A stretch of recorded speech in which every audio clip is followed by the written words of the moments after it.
तो सभी लोगों को नमस्कार मेरे प्यारे प्यारे बच्चों। आप सभी लोगों का आज के इस कोर्स में हार्दिक स्वागत है, हार्दिक अभिनंदन है। हम आपके लिए पॉलिटी के लेक्चर्स लेकर आए हैं, जिसके अंदर आपको सारी चीजें कराई जाएंगी। पीटी और मेंस का एक कोर्स है, जो कोर्स आप लोगों को हेल्प करेगा टॉप रैंक निकालने के लिए। तो क्या आप टॉप रैंक्स निकालना चाहते हैं? यदि आप टॉप रैंक निकालना चाहते हैं तो आप इस कोर्स से जुड़ सकते हैं। रजनीश आईएएस एकेडमी, जो कि आपके लिए जीएस का complete course, foundation course, political science optional, जो लोग सीरियस एस्पिरेंट्स हैं उनके लिए आंसर राइटिंग, इसके अलावा करंट अफेयर जीएस पेपर 2 और जीएस पेपर 4 लेकर आता है, और प्रीलिम्स और मेंस की टेस्ट सीरीज आपके लिए चल रही है। तो आप अगर ज्वाइन करना चाहते हैं तो मुखर्जी नगर करोल बाग में हमारे लाइव बैचेस चलते हैं, इसको ज्वाइन कर सकते हैं।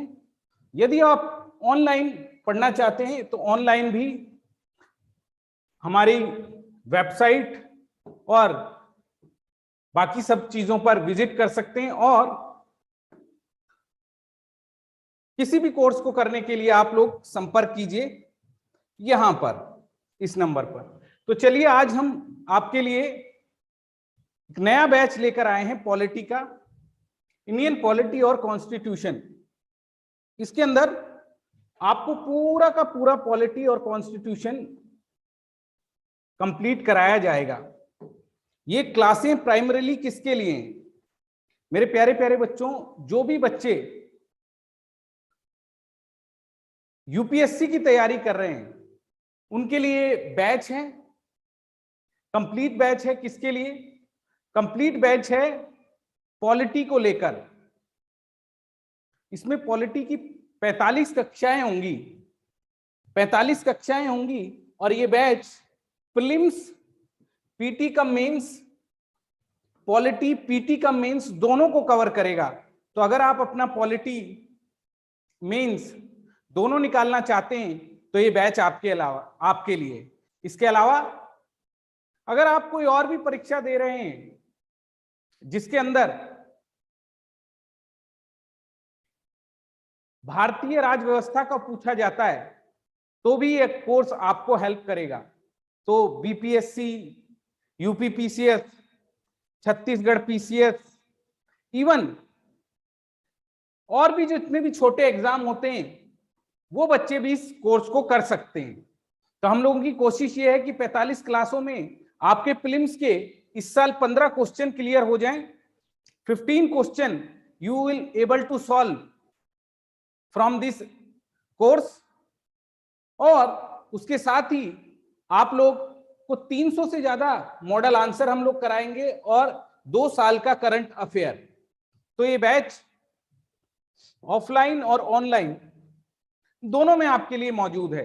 This batch is there in both online and offline mode. और आप सभी बच्चों को इससे जुड़ने के लिए हम बहुत कम फीस में यह अभी बैच निकाल रहे हैं, जिसमें हम पीटी की भी सारी चीजें कराएंगे, मेंस की भी सारी चीजें कराएंगे, और आप लोगों का रैंक निकल जाएगा। तो जितने भी लोग इच्छुक हैं वो जल्दी संपर्क कर सकते हैं हमसे इस बैच के लिए। तो आइए बैच की शुरुआत करते हैं लेक्चर 1 के साथ। Today is our lecture 1 of this class, भारतीय राजनीति और संविधान, भारतीय राज व्यवस्था और संविधान। तो आइए, इस बैच में हम Laxmikanth Indian polity, English Hindi दोनों में कवर करेंगे। आपको इसके नोट्स भी मिल जाएंगे। रजनीश आईएएस एकेडमी की टेलीग्राम ग्रुप पर इसके नोट्स भी आपको मिल जाएंगे। तो लक्ष्मीकांत भी कवर की जाएगी,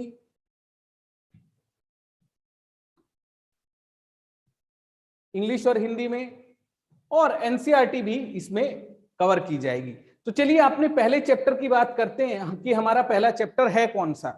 जब आप इंडियन पॉलिटी की बात करते हैं मेरे प्यारे प्यारे बच्चों, जब आप इंडियन पॉलिटी की बात करते हैं तो उसका पहला चैप्टर है जो आपको जानना चाहिए, जिसका नाम है भारतीय संविधान, उसका ऐतिहासिक आधार, विशेषताएं, संशोधन, महत्वपूर्ण प्रावधान और बुनियादी संरचना। यूपीएससी के सिलेबस में आपका पहला चैप्टर ये दिया हुआ है, Indian constitution, historical underpinning, evolution, features, amendments, provisions and basic structure. अब याद रखना, जब भी यूपीएससी में क्वेश्चन पूछा जाता है तो यूपीएससी में जो कुछ भी क्वेश्चन पूछा जाएगा मेरे प्यारे प्यारे बच्चों, इन्हीं से मिलकर बनता है। तो जो भी यूपीएससी का सिलेबस है उसको आप अच्छे से ब्रेक डाउन कर लें। तो भारतीय संविधान का ऐतिहासिक आधार क्या है, यह है क्वेश्चन नंबर मेंस का 1। What is the historical underpinning of Indian constitution, this is question number 1। सवाल यहीं से बनेगा, बिल्कुल ध्यान रखिएगा कि सवाल यहीं से बनेगा। दूसरा, इसका विकास कैसे हुआ है, how it is developed, again it is a second question of mains. तीसरा, इसकी विशेषताएं बताइए, व्हाट इज इट्स फीचर्स। चौथा, भारतीय संविधान में जितने भी महत्वपूर्ण संशोधन हुए उनके बारे में बात पूछी जाएगी आपसे, तो वो भी आपको पता होना चाहिए। पांचवा, सिग्निफिकेंट, महत्वपूर्ण प्रावधान क्या है, what are its significance provision, और बेसिक स्ट्रक्चर डॉक्ट्रिन, मूलभूत ढांचा सिद्धांत। तो यानी हर एक वर्ड आपके लिए एक सवाल है। याद रखिएगा इस बात को कि हर एक क्वेश्चन आपके लिए एक सवाल है। तो आइए भारतीय संविधान क्या होता है इसकी शुरुआत करते हैं। तो भारतीय संविधान को किसी भी रूप में जानने के लिए सबसे पहले आपको क्या जानने की जरूरत है, भारतीय संविधान को आपको जानने के लिए सबसे महत्वपूर्ण जरूरत यह है कि आप ये जानें कि डेमोक्रेसी होती क्या है। What is a democracy, democracy होती क्या है, डेमोक्रेसी बनी कैसे है।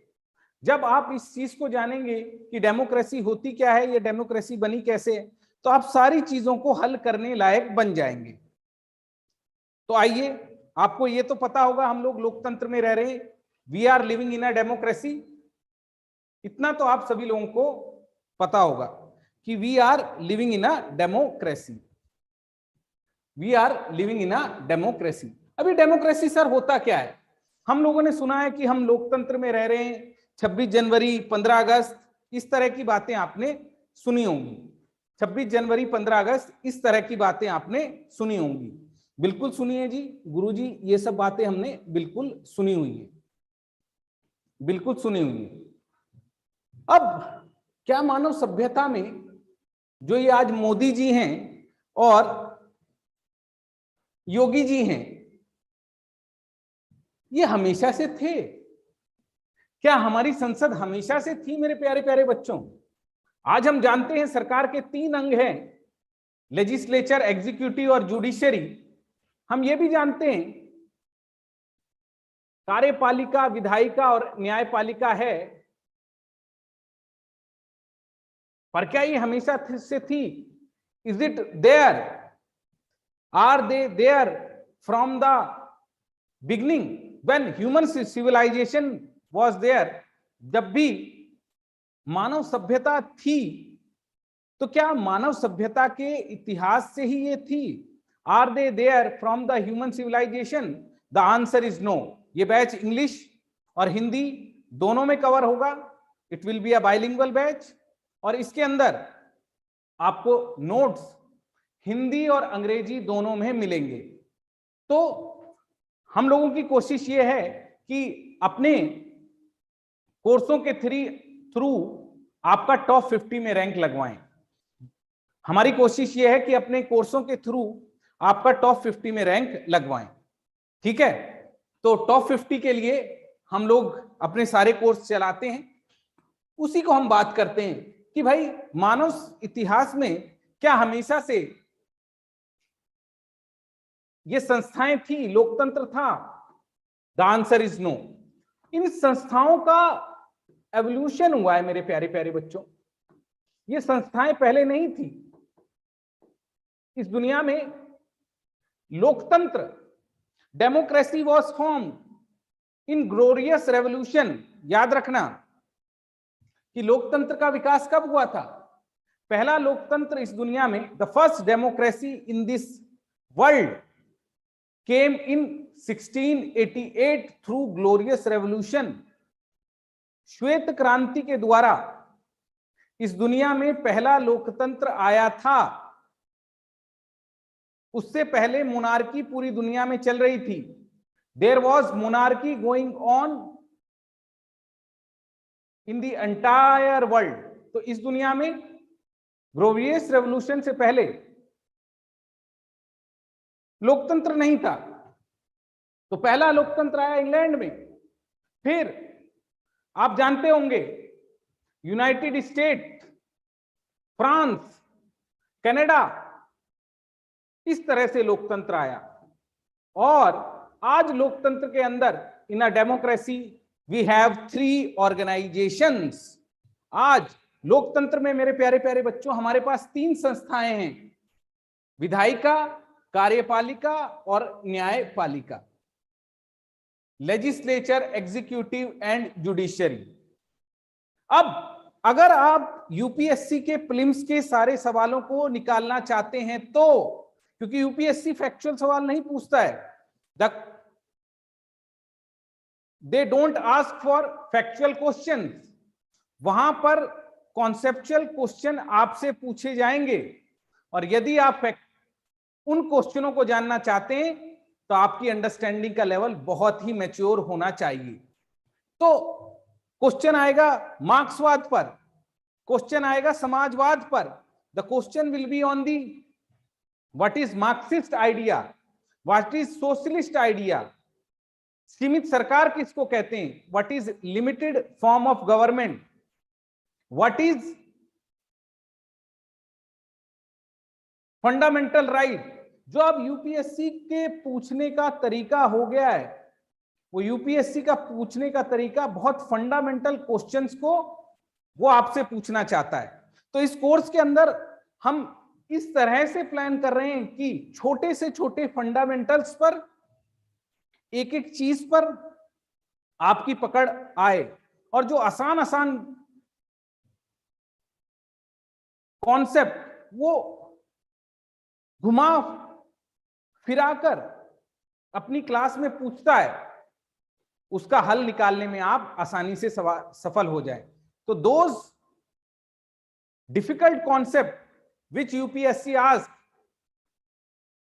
वो आपके हल हो जाए। You are able to solve them in actual exam. तो आज हमारे पास 3 संस्थाएं, आप जानते हैं पार्लियामेंट है, संसद, जहां पर बहुत हल्ला होता है। एक संस्था है जिसका नाम है विधायिका, एक संस्था है जिसका नाम है न्यायपालिका। तो we have this structure. Legislature में लॉ बनते हैं, विधायिका में कानून बनते हैं, कार्यपालिका में उन को लागू किया जाता है, न्यायपालिका हमारे संविधान की व्याख्या करती है। The interpretation of constitution is done by judiciary and centre और स्टेट्स के दुखों को भी दूर करती है। तो हमारे यहां मेरे प्यारे प्यारे बच्चों 3 संस्थाएं। अब अगर आप सारे सवालों को जानना चाहते हैं तो आपको एक फंडामेंटल स्टोरी पता होनी चाहिए। You should able to understand a fundamental story. अगर ये फंडामेंटल स्टोरी पर आपकी पकड़ तकड़ी होगी, आप सारी चीजें अच्छे से कर पाएंगे। तो आइए मैं आपको इन संस्थाओं का विकास कैसे हुआ इसकी जर्नी पर ले चलता हूं। बेसिकली आपको इस जर्नी को जानना है। जैसे ही आप इस जर्नी को जान जाएंगे तो आपके बहुत सारे सवाल हल हो जाएंगे कि how the human civilization has been progressed, किस तरह से मानव सभ्यता का विकास हुआ है। तो जरा इस चार्ट को देखिए एक नजर भर के, please look at this chart, जहां पर मैंने ये समझाने की कोशिश की है कि सारी की सारी संस्थाओं का विकास कैसे हुआ है। डेमोक्रेसी से पहले क्या था, लोकतंत्र से पहले क्या था,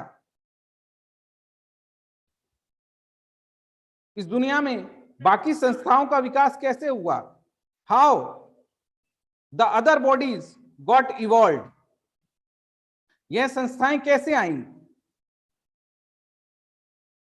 क्या ह्यूमन प्रोग्रेस में, ह्यूमन सिविलाइजेशन में पहले व्यक्ति आया, परिवार आया, फिर कबीला आया?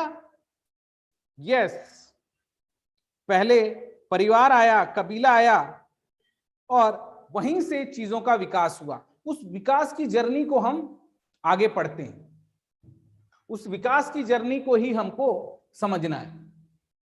तो भाई उस जर्नी को समझना चालू करते हैं। तो सबसे पहले इस दुनिया में कौन आया मेरे प्यारे प्यारे बच्चों?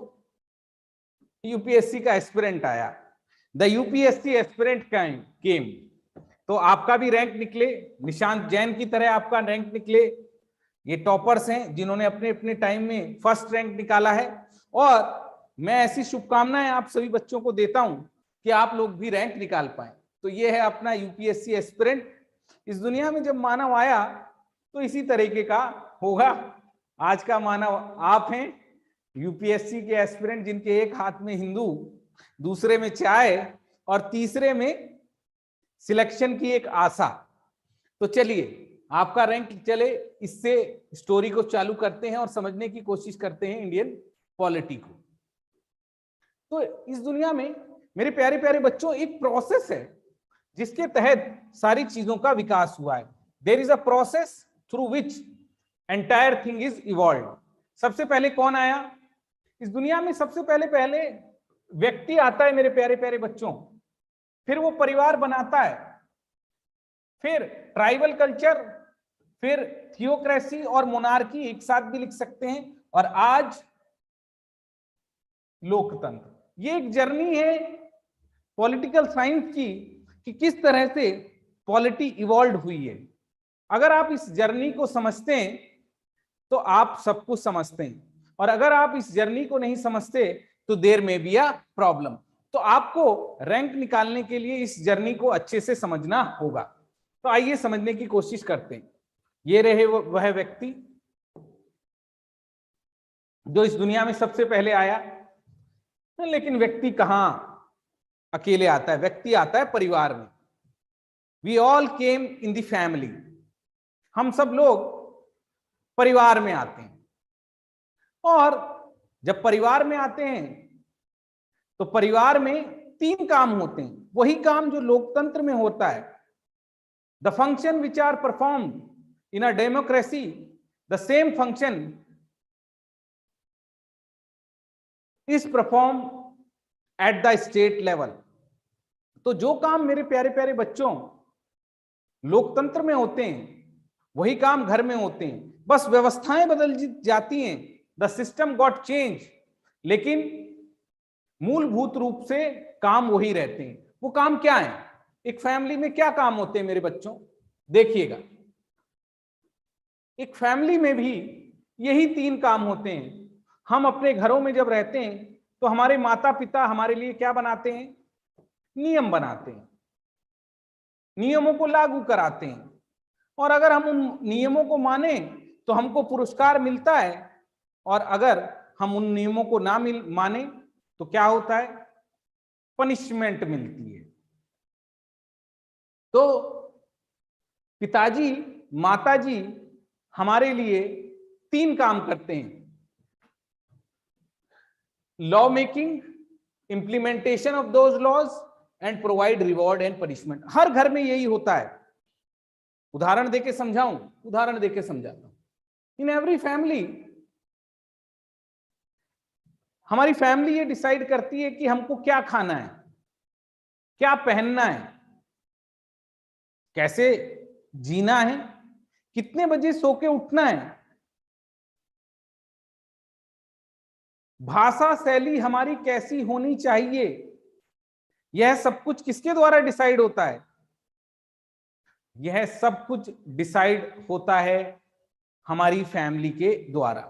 तो हमारे माताजी पिताजी, in every family, our mother and father makes law, they implement those law, and if we are obeying those laws, then we will get some kind of a reward, and unfortunately if we are not following those laws, we get punishment as well.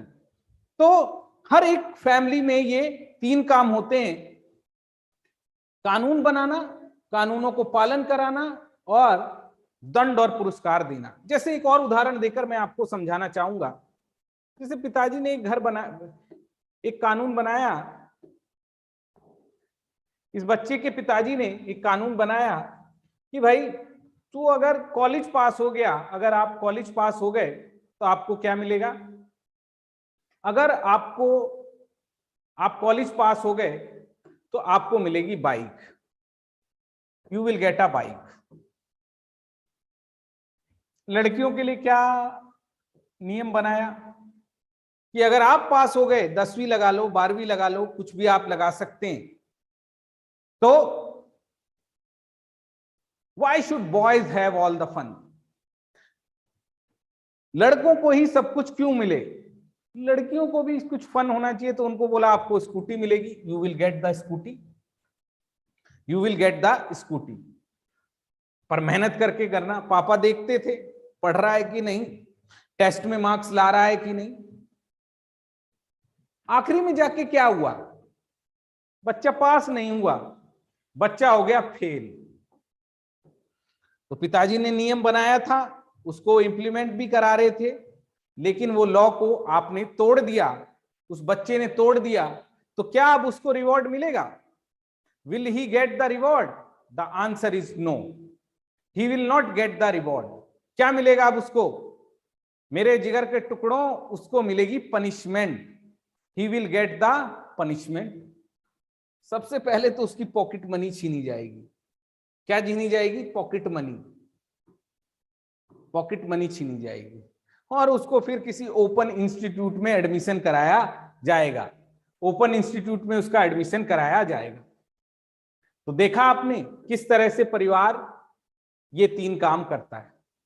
जो परिवार में नियम कायदे कानून बनते हैं वो बड़ी आसानी से बन जाते हैं।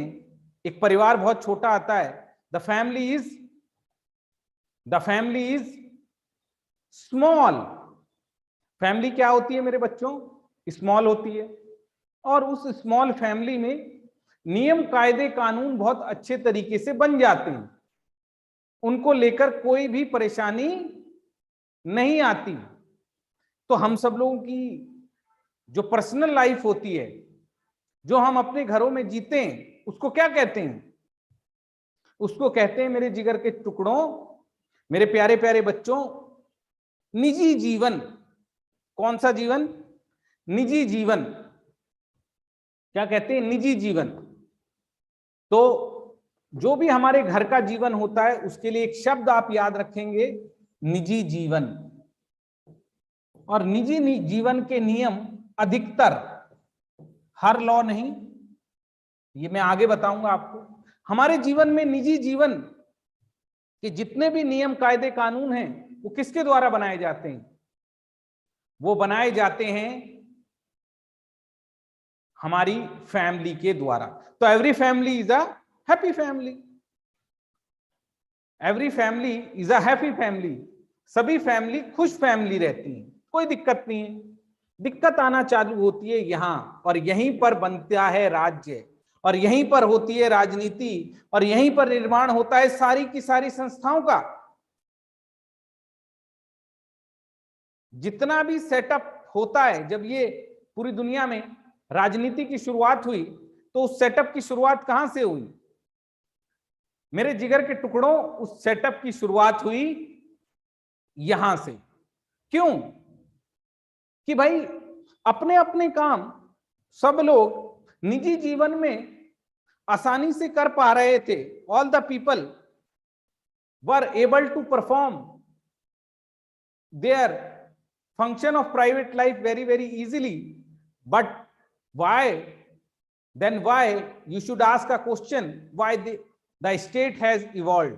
आपको अपने आप से एक प्रश्न पूछना चाहिए मेरे प्यारे प्यारे बच्चों, फिर राज्य का उदय क्यों हुआ, राज्य इस दुनिया में क्यों आया, हम अपने ऊपर हमने पुलिस को क्यों बैठा रखा है, क्यों हम ट्रैफिक नियमों का पालन करते हैं, क्यों हमको जब ये बोला जाता है कि आप 10 बजे के बाद डीजे नहीं बजाएंगे तो हम क्यों उसकी बात मान लेते हैं, तब आपको पता चलेगा मेरे प्यारे प्यारे बच्चों, क्या तब आपको पता चलेगा कि उसके पीछे एक बहुत बड़ा कारण है, उसके पीछे एक बहुत बड़ा कारण है। वो कारण क्या है, वो कारण है सार्वजनिक दुनिया, क्या, प्राइवेट लाइफ। प्राइवेट लाइफ में तो सब कुछ ठीक चल रहा था, पर पब्लिक लाइफ में प्रॉब्लम आनी चालू हो जाती है, सार्वजनिक जीवन में समस्याएं आना चालू हो जाती हैं। सार्वजनिक जीवन में क्या समस्याएं आना चालू हो जाती हैं, जैसा कि मैंने आपको पहले उदाहरण देकर समझाया था कि एक घर परिवार में माता पिता या सारे भाई बंधु जो भी नियम कायदे कानून बनाते हैं उसका सब पालन करते हैं, एवरीबडी इज फॉलोइंग इट, तो फिर समस्या कहां आती है, समस्या आती है सार्वजनिक जीवन में। सर ये सार्वजनिक जीवन होता क्या है, what is this public life. मेरे प्यारे प्यारे बच्चों, पब्लिक लाइफ का मतलब होता है वह जीवन जो हम अपने घर से बाहर जीते हैं, उसको क्या कहते हैं, उसको हम कहते हैं सार्वजनिक जीवन। एक उदाहरण देकर इस बात को क्लियर करता हूं कि इसका मतलब क्या है। जैसा कि मैंने पिछले एग्जाम्पल में आपको बताया था, पिताजी ये जर्नी आपको पूरी सीखनी है मेरे प्यारे प्यारे बच्चों, लोकतंत्र तक पहुंचना है आपको, लेकिन लोकतंत्र तक से पहुंचने से पहले आपको पूरे सिस्टमों का ज्ञान होना चाहिए कि परिवार क्या होता है, कबीला क्या होता है, पंचायतें क्या होती हैं, इस दुनिया में मोनार्की कैसे आई, फिर धर्मतंत्र कैसे आया, थियोक्रेसी कैसे आई, तभी आप सारी चीजों को ठीक से समझ पाएंगे, अप्रिशिएट कर पाएंगे, and you will able to write awesome essay. इस क्लास के बाद एसे भी है आपके लिए, जो मैं आज यूपीएससी ने जो एसे पूछा है उसके बारे में भी आपको बताऊंगा, तो आप एसे लिख पाएंगे, आप एसे लिख पाएंगे, इसके बाद मेंस के सवाल कर पाएंगे, और सबसे बड़ी बात है जो भी पीटी के अंदर सवाल आते हैं उसको भी आप आसानी से कर पाएंगे। तो आपने अभी देखा कि निजी जीवन में कोई प्रॉब्लम नहीं आ रही थी, there was no problem in the private life, but when this problem came, यह समस्या कब आनी चालू हुई, तो मेरे प्यारे प्यारे बच्चों ये समस्या आनी चालू हुई बाहर की दुनिया में, सार्वजनिक दुनिया में।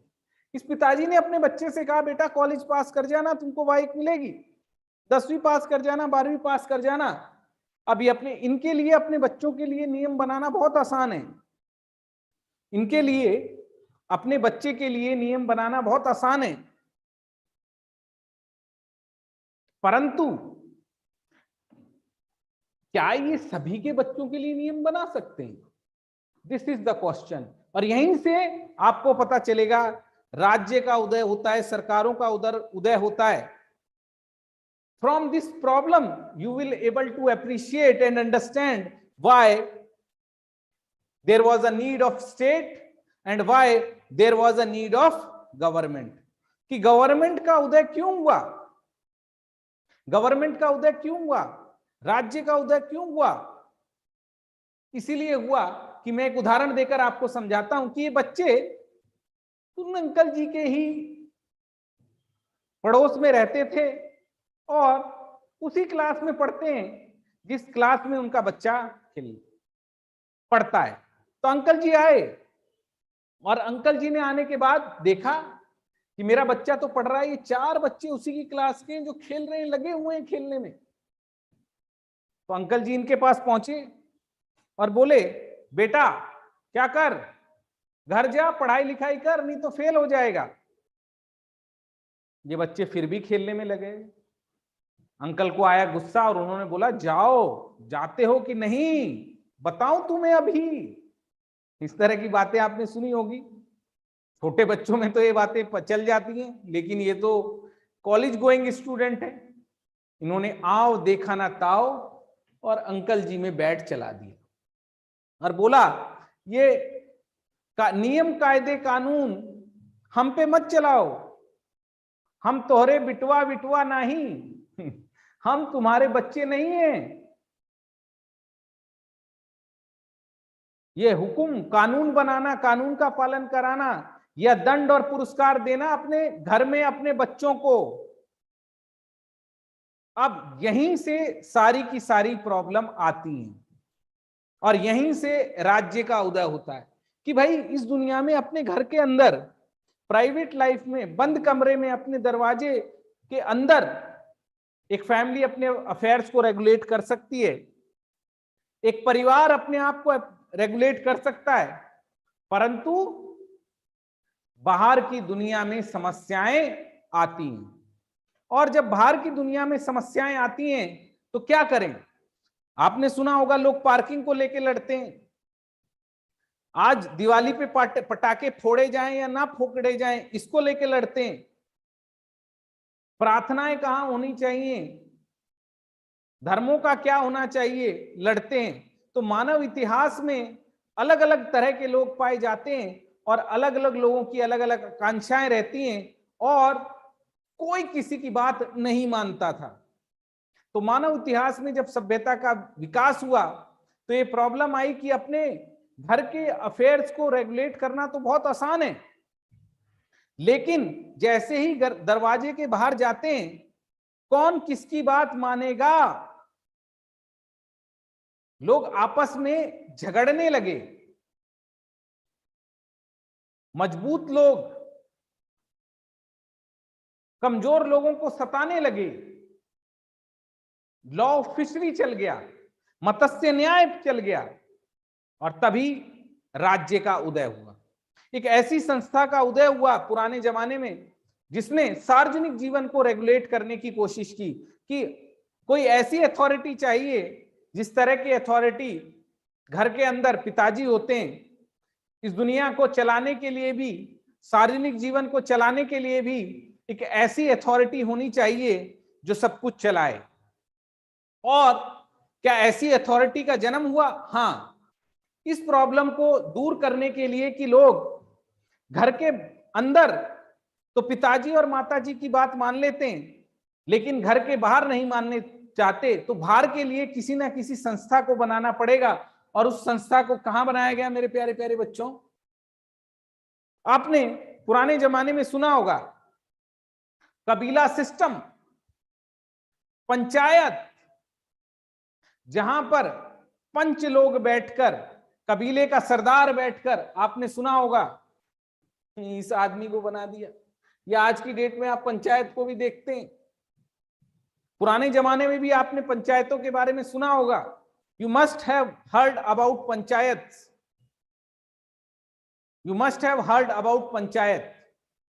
देखिए, मैं आपको लक्ष्मीकांत पूरी कराऊंगा इस बैच में, एनसीईआरटी पूरी कराऊंगा, 2 साल का करंट अफेयर भी पूरा होगा, लेकिन उसको समझने के लिए पहले आपको इन सिस्टमों को समझना पड़ेगा। जब आप इन सिस्टमों को अच्छी तरीके से समझ जाएंगे तो सारी चीजें आपके लिए क्या हो जाएंगी? सरल। It will be very very easy for you. अगर आप इन सिस्टम को अच्छे तरीके से समझ जाएं तो सारी चीजें आपके लिए बहुत अच्छी हो जाएंगी। तो सुनिए, सार्वजनिक जीवन में समस्याएं ना आए इसके लिए क्या हुआ? सार्वजनिक जीवन में समस्याएं ना आए इसके लिए एक सिस्टम बनाया गया, कबीले का सरदार। एक व्यक्ति को चुना गया कि भैया आप बहुत समझदार लग रहे हो। कई जगह बूढ़ों को चुना जाता था कि ये सोसाइटी, ये जगह, ये कबीला अच्छे से फंक्शन कर सके, ये आपकी जिम्मेदारी है। आप इसको देखना, और आपके साथ हम सब मिलकर लॉ बनाएंगे, लॉ का पालन कराएंगे और दंड और पुरस्कार देंगे सार्वजनिक दुनिया के। जितने भी झगड़े होंगे उनको दूर करने का प्रयास करेंगे। तो आप देखिए, कबीला सिस्टम का उदय, पंचायतों का उदय, ये बात हो रही है राजाओं से पहले की। किसकी बात हो रही है मेरे प्यारे प्यारे बच्चों? ये बात हो रही है राजाओं से पहले की। ये बात हो रही है बिफोर मोनार्की, बिफोर थियोक्रेसी। जब ह्यूमन सिविलाइजेशन आगे बढ़ी तो उस व्यक्ति को जो हेड बना उसको भी ये 3 काम दे दिए गए, नियम बनाने वाले, नियमों को लागू कराने वाले और दंड और पुरस्कार देने वाले। All the 3 works were given to him, कि वही लॉ बनाएगा, सभा रहेगी ऑफ कोर्स उसके साथ, इंप्लीमेंट वही कराएगा, दंड और पुरस्कार वही देगा। तो लॉ बनाने का काम, लॉ को रेगुलेट करने का काम और रिवॉर्ड और पनिशमेंट देने का काम उसी को दे दिया गया। ठीक है, तो यानी क्या वो विधायिका, कार्यपालिका और न्यायपालिका का काम कर रहा था? Is he was doing the work of legislature, executive और judiciary? The answer is yes, he was performing the same function. तो भाई कबीले का सरदार बना, देखो सरदार किस तरह का है, पुराने जमाने का। यस, और अब बताना, जब वो कबीले का सरदार कोई अथॉरिटी बन जाएगा और स्कूल के टाइम में अगर ये लॉ बन गया कि एग्जाम के टाइम में कोई खेलेगा नहीं, और वो इसको खेलता हुआ देख लेगा और वो कहेगा क्या? वो कहेगा कि जाओ अपने बाहर घर और पढ़ाई करो। तो क्या अब ये, ध्यान से सुनना, क्या अब ये लोग उसको डंडा मार सकते हैं? The answer is no. अब उसकी बात को फॉलो करना पड़ेगा, अब उसकी बात को फॉलो ही करना पड़ेगा। अगर उसकी बात को फॉलो नहीं किया गया तो क्या होंगी? अगर उसकी बात को फॉलो नहीं किया गया तो समस्याएं आएंगी। किस तरह की समस्याएं आएंगी? इसको दंड दिया जा सकता है। वो अंकल जी नहीं है, वो अथॉरिटी है। तो इस दुनिया में इस तरह से पहली बार सार्वजनिक दुनिया को रेगुलेट करने के लिए किसका उदय हुआ? ट्राइबल कल्चर का, ट्राइबल के हेड का, और धीरे धीरे यही आगे कहानी बढ़ी। तो अब तक आपने मेरे प्यारे प्यारे बच्चों 2 लेवल पर सीख लिया है। लोकतंत्र तक आपको जाना है, परंतु 2 लेवल आप पहुंच गए। कौन कौन से लेवल? अभी बता देता हूं एक बार। यहां तक आप पहुंच गए। कहां तक? यहां तक, यहां तक आप पहुंच गए। आपने व्यक्ति को भी देख लिया, इंडिविजुअल को भी देख लिया, फैमिली को भी, ट्राइबल को भी देख लिया। अब आपको पढ़ना है किसको? थियोक्रेसी को, मोनार्की को और डेमोक्रेसी को। अब आपको इसको देखना है। तो आइए इन दोनों को भी निपटाते हैं कि थियोक्रेसी और मोनार्की का कैसे कॉम्बिनेशन चल रहा था, और उसके बाद डेमोक्रेसी को भी देखेंगे। तो इस दुनिया में कबीला सिस्टम चल रहा था, हाँ। इस दुनिया में ग्रीक के अंदर तो डेमोक्रेसी भी चल रही थी, प्लेटो, अरिस्टोटल, सोक्रेटिस इनके टाइम में, पर इसको हम बाद में देखेंगे। अभी हम बेसिक जो कॉन्सेप्ट्स जानने की कोशिश कर रहे हैं, उसी कॉन्सेप्ट पर पकड़ बनाते हैं। Whatever the basic concept we are trying to analyse, first we will focus on that. तो कबीले सिस्टम तक आप पहुंच गए। तो कबीले के बाद किसका विकास हुआ होगा? कबीले के बाद इस दुनिया में ट्राइबल कल्चर, ट्राइबल कल्चर जब आया उसके बाद धर्म विकसित होने लगे। जी हां, धर्मों का भी विकास हुआ है। ईसा मसीह आज से 2022 साल पहले आए। उन्हीं के जन्म से जो कैलेंडर आज कैलेंडर है उसकी तिथि आंकी जाती हैं, before Christ and after Christ. तो अगर हम 2022 में बैठे हैं तो यानी ईसा मसीह का जन्म आज से 2022 साल पहले हुआ। तो खैर मोनार्की तो उससे पहले भी सेटअप होने लगी थी, राजतंत्र उससे पहले भी आने लगा था। तो हुआ क्या, कबीला सिस्टम चल ही रहा था कि कबीलों के ऊपर एक और सिस्टम आ गया जिसको आप किसके रूप में जानते हैं, राजतंत्र के। तलवार की नोक पर एक व्यक्ति ने, तलवार की नोक पर एक व्यक्ति ने, मौर्य का नाम आपने सुना होगा, अशोका का नाम आपने सुना होगा, तलवार की नोक पर एक व्यक्ति ने पूरे लैंड बैंक को जीत लिया, पूरे भूभाग पर जीत लिया। The king has one a territory, और उसने घोषित कर दिया कि मैं यहां का प्रजापालक हूं, I am the head over this territory, और इस टेरिटरी पर अब मेरा रूल चलेगा।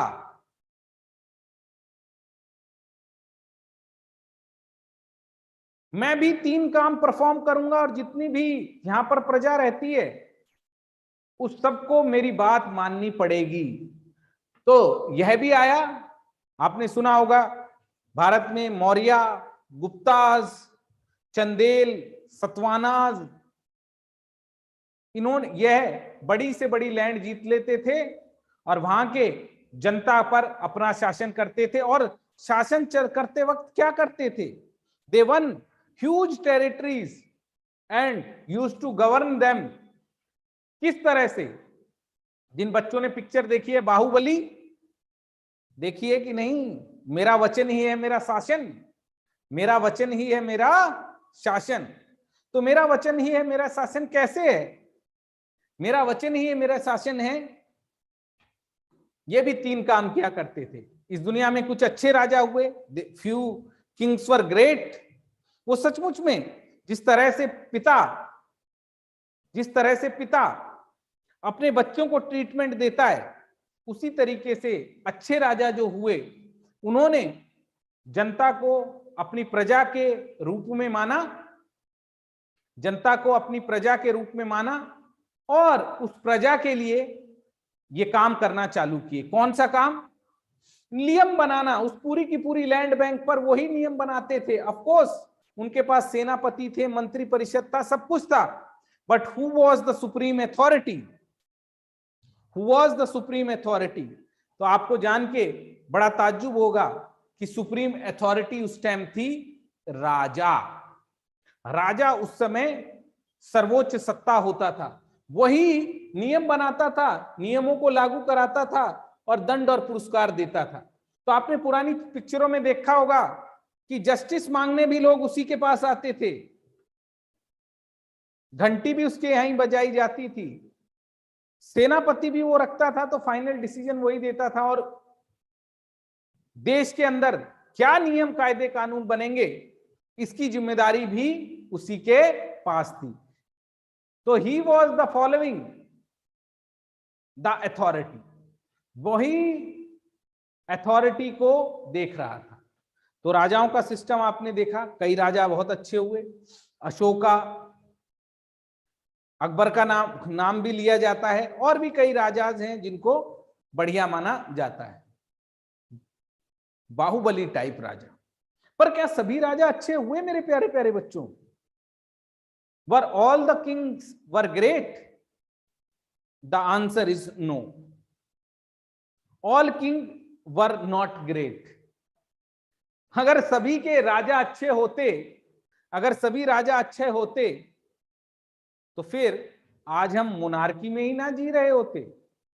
अगर सभी राजा अच्छे होते तो आज भी हम राजतंत्र में ही जी रहे होते। ये लोकतंत्र आता ही नहीं, यह लोकतंत्र आता ही नहीं अगर सारे राजा अच्छे होते। तो राजा ऐसे नहीं थे, अशोक की तरह नहीं थे, बाहुबली की तरह नहीं थे, मेरे जिगर के टुकड़ों राजा थे इस तरह के, शक्ति कपूर टाइप, क्रूर टाइप। अब शक्ति कपूर बहुत अच्छे इंसान हैं, बहुत अच्छी एक्टिंग करते हैं, लेकिन हमारी स्टोरी में ये नेगेटिव कैरेक्टर है, पूरी पॉलिटी में, पॉलिटिकल साइंस में ये नेगेटिव कैरेक्टर के रूप में चलते हैं। वैसे आई लव हिम। तो राजा तो ऐसे थे गन्ना चूस के औवा, जो क्या करते थे, सिर्फ अपने बारे में सोचते थे, जनता के कल्याण के बारे में सोचते ही नहीं थे, बिल्कुल नहीं। उनका जनता के कल्याण से कोई लेना देना नहीं था। क्या बात कर रहे हो सर? नहीं, वो जो कुछ भी करते थे उसमें उनका प्राइमरी फोकस क्या होता था? What was the primary focus? The primary focus कि अपना कल्याण कैसा हो, किस तरह से हम लोग अपने आप को आगे बढ़ा पाए, अपने आप को किस तरह से आगे बढ़ा पाए, इसी पर प्राइमरी फोकस उनका रहता था। तो कैसे कानून बनाते थे वो लोग? कैसे कानून बनाते होंगे? कानून बनाते थे बहुत खराब, किसानों से ज्यादा टैक्स लेना, गलत नियम कायदे कानून बनाना, ऐसे नियम कायदे कानून बनाना जिससे उनको फायदा हो, केवल किसी और को कोई फायदा हो या ना हो, केवल उनको फायदा हो, इस तरह के वो कानून बनाया करते थे। क्या बात कर रहे हो? हाँ, तो कानून कैसे बनाते थे जिससे उनको फायदा हो, लागू किस तरह से कराते थे, हाउ दे वर इंप्लीमेंटिंग, जिससे केवल और केवल उनको फायदा हो। ठीक है, तो इन तीनों शक्तियां एक राजा के पास थी, और जिसके पास भी सारी की सारी शक्तियां इकट्ठी आ जाएंगी वो क्या करेगा? जिसके पास भी सारी की सारी शक्तियां एक जैसी आ जाएंगी वो हो जाएगा करप्ट। क्या हो जाएगा? करप्ट। और उस समय राजा क्या होते थे? करप्ट। राजा ऐसे नहीं, बाहुबली की तरह नहीं, राजा हुआ करते थे इस तरह के, औरंगजेब, और अगर आपने बाहुबली पार्ट 1 पार्ट 2 देखी है तो भल्लाल देव जैसे। इसीलिए डेमोक्रेसी आई मेरे प्यारे प्यारे बच्चों। That is why the phenomena of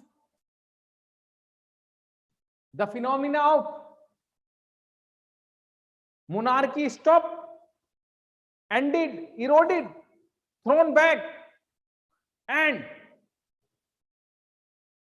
new wave of democracy came into the world. इसी के कारण क्या आई? राजतंत्र आया। क्या आया? राजतंत्र आया। इसी के कारण राजतंत्र आया। राजतंत्र भागा और लोकतंत्र आया। क्या करते थे ये? सत्ता के नशे में चूर होकर, ऑफ कोर्स धर्म भी था इनके साथ, क्या करते थे? अब ध्यान रखना, ईसा मसीह का जन्म हो चुका था, हजरत मोहम्मद पैगंबर बहुत ग्रेट लोग हुए, ईसा मसीह हुए, यहूदी धर्म बहुत ग्रेट है, ईसाई धर्म बहुत ग्रेट है, हिंदू धर्म बहुत ग्रेट है, लेकिन आने वाले लोगों ने इसमें क्या मिला दिया? अपनी बातें मिला दी, और राजा धर्म के आधार पर शासन करने लगा। और जब भी धर्म के आधार पर शासन होता है तो मेरे प्यारे प्यारे बच्चों उसको क्या कहा जाता है? जब भी जहां भी धर्म के आधार पर शासन हो उसको कहा जाता है मोनार्की। मोनार्की, उस मोनार्की नहीं कहा जाता उसको, मोनार्की तो पहले वाले शासन को कहा जाता है, उसको कहा जाता है थियोक्रेसी।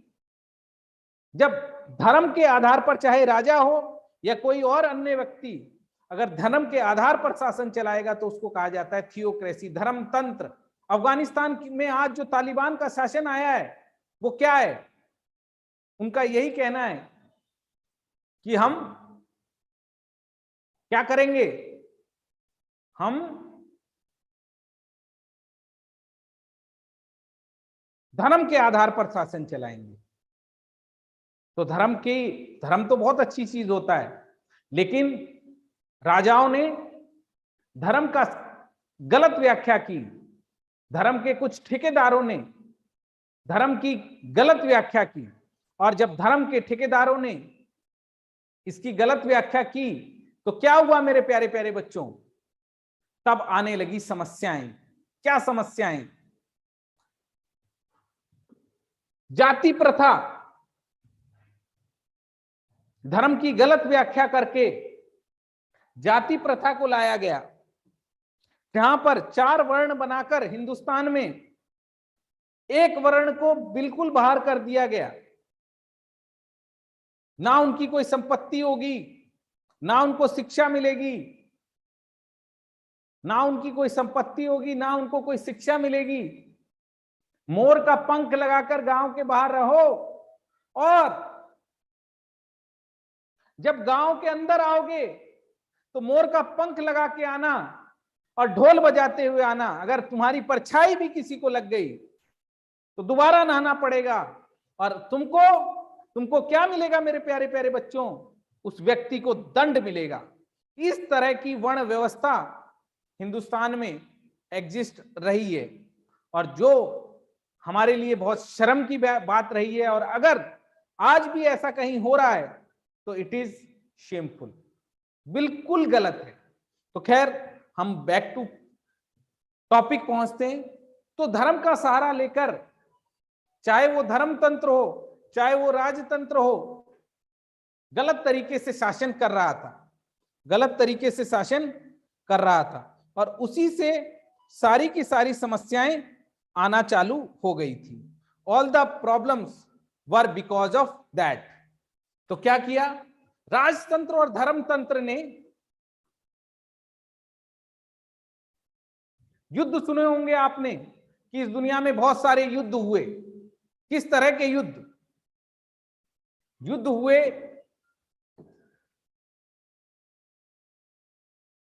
ईसाइयों के और मुस्लिमों के, हाँ जी, मानव इतिहास में। और आज भी ISIS क्या है, तालिबान क्या है, इसी का एक रूप है। इस दुनिया में धर्म की व्याख्या, चाहे वो कोई भी धर्म रहा हो, कोई भी धर्म, हाँ, सभी धर्मों में इस तरह की बात चलती है। कोई ये एक धर्म, दो धर्म की नहीं है। कुछ लोग होते हैं जो धर्म की बातों को, अच्छी अच्छी बातों को नहीं स्वीकार करते और गलत की, धर्म की मनमानी व्याख्या करते हैं, और प्रॉब्लम आ जाती है। तो धर्म का सहारा लेकर यूरोप के अंदर, मेरे प्यारे प्यारे बच्चों, काले और गोरे का भेद बना दिया गया। काले और गोरे का भेद बना दिया गया। बोला हम गोरे हैं, हमको भगवान ने ज्यादा विवेक दिया है। क्या बात कर रहे हो सर? रंग के आधार पर योग्यता? The answer is yes. रंग के आधार पर योग्यता। बोला हमारा रंग है, हम व्हाइट रंग के हैं, हम में उच्च गुण हैं, हमारे अंदर ज्यादा विवेक है। We are white and God has given us more wisdom. You are black and you are fit to be a slave because you lack rationality. तुम काले हो, इसका मतलब है भगवान ने तुमको विवेक नहीं दिया। और अगर भगवान ने तुमको विवेक नहीं दिया है तो फिर तुम दास बनने के लिए बिल्कुल उपयुक्त हो। और दास प्रथा चलाई गई। बहुत सारे दार्शनिक हुए। एक फेमस दार्शनिक है एरिस्टोटल, जिसने दास प्रथा का समर्थन किया। He supported slavery.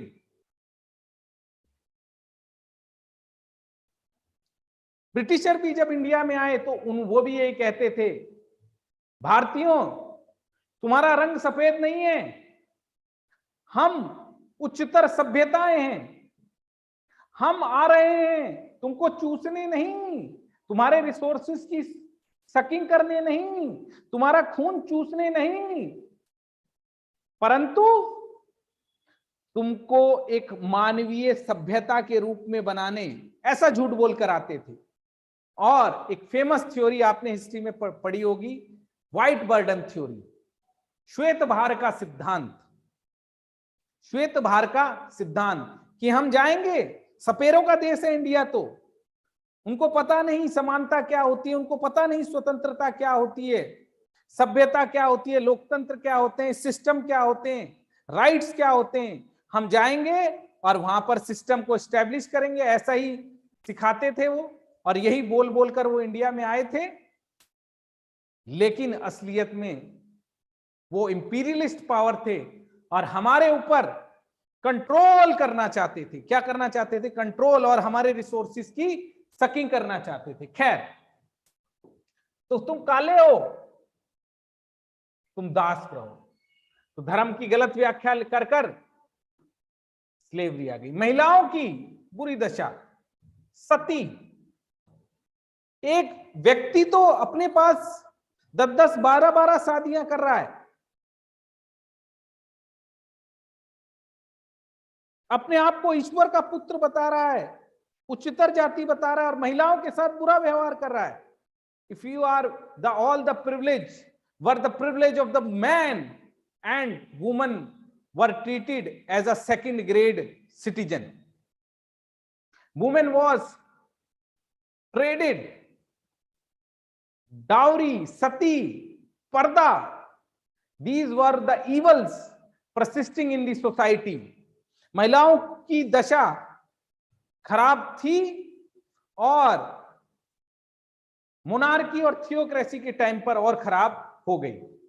तो सती प्रथा चल रही थी, महिलाओं को शिक्षा नहीं दी जाती थी, इकोनॉमिक एक्टिविटी में उनका पार्टिसिपेशन नहीं था, कोई लॉजिक नहीं था। धर्म की गलत व्याख्याओं के हिसाब से कि किताब में ऐसा लिखा है कि स्त्री को यह करना चाहिए, मान लो। सारे के सारे नियम जो धर्म तंत्र होता है, धर्म की किताबें होती हैं, वो गलत व्याख्याओं को आस्था के हिसाब से करने का कोशिश करती हैं। वह आस्था के हिसाब से करने की कोशिश करती हैं, और उसमें उनका सारा इंटेंशन क्या रहता है? उनका सारा इंटेंशन यह रहता है कि आस्था के आधार पर यह बात मान ली जाए। और क्या आस्था के आधार पर यह बात मान ली जाती थी? The answer is yes. और स्त्रियां सती हो जाया करती थी। आज भी महिलाओं की भारत में अच्छी दशा नहीं है, पूरे संसार में। They are treated as a second grade citizen, which is a shame, जो कि एक शर्म की बात है। खैर, आगे बढ़िए। तो राजतंत्र और धर्मतंत्र जब इस दुनिया में आ रहा था मेरे प्यारे प्यारे बच्चों, तो उस समय समस्याएं थी। उस समय समस्याएं थी। क्या थी? There were problem.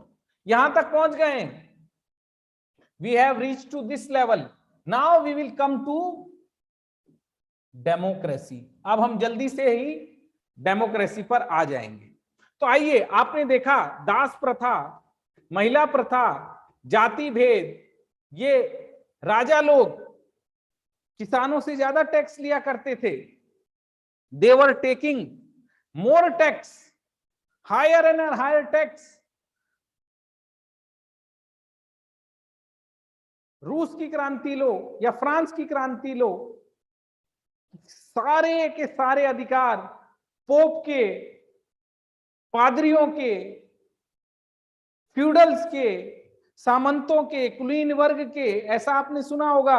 और आम जनता भूखी मर रही है, दयनीय दशा है, और सारे टैक्सों को उनको ही देना पड़ रहा है, ऐसा आपने पढ़ा होगा। ये राजा लोग किसानों से ज्यादा टैक्स लिया करते थे, और इस तरह के नियम कायदे कानून बनाते थे जिससे केवल और केवल इनको ही फायदा हो, केवल और केवल इनको ही फायदा हो। एक स्टोरी सुनाता हूं, उससे आपको पता चल जाएगा कि किस तरह से ये राजा लोग बिहेव करते थे।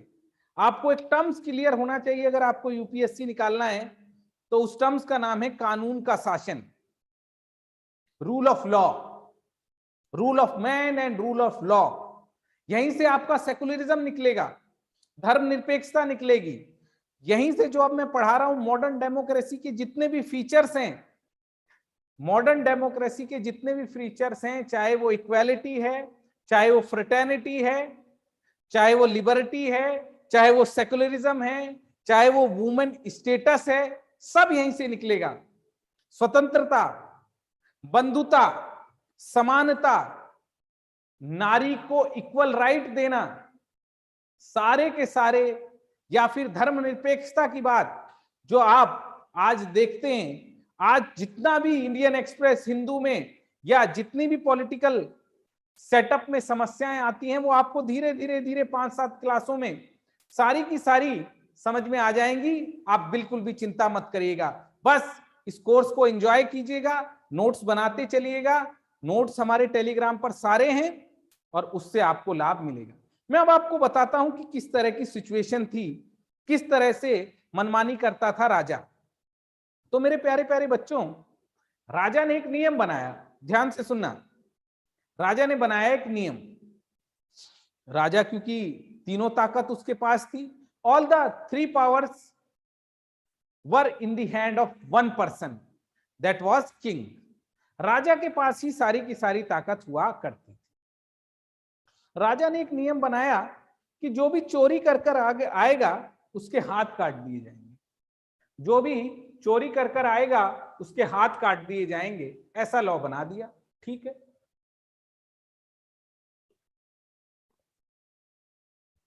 तो एक दिन 21 साल का एक युवक चोरी कर कर आ गया। क्या 21 साल का युवक चोरी कर कर आ गया? उसने बोला देखो कानून कानून होता है और कानून से बड़ा कोई नहीं होता, और इस देश का ये कानून है, हाथ कटेंगे। तो उसके हाथ काट दिए गए।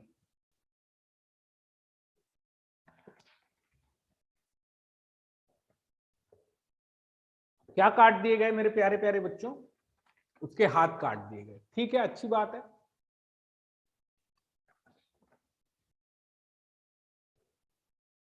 हाथ कट गए, कोई प्रॉब्लम की बात नहीं है। एक दिन इसका अपना लड़का चोरी कर कर आ गया। एक दिन इसका अपना लड़का चोरी कर कर आ गया। बताओ मेरे प्यारे प्यारे बच्चों, क्या यह अपने बच्चे के भी हाथ कटवाएगा? राजा है, शक्ति कपूर है, नेगेटिव कैरेक्टर है, बाहुबली नहीं है, ना अशोक है कि न्याय करे। क्या करेगा? बोलेगा मैंने तो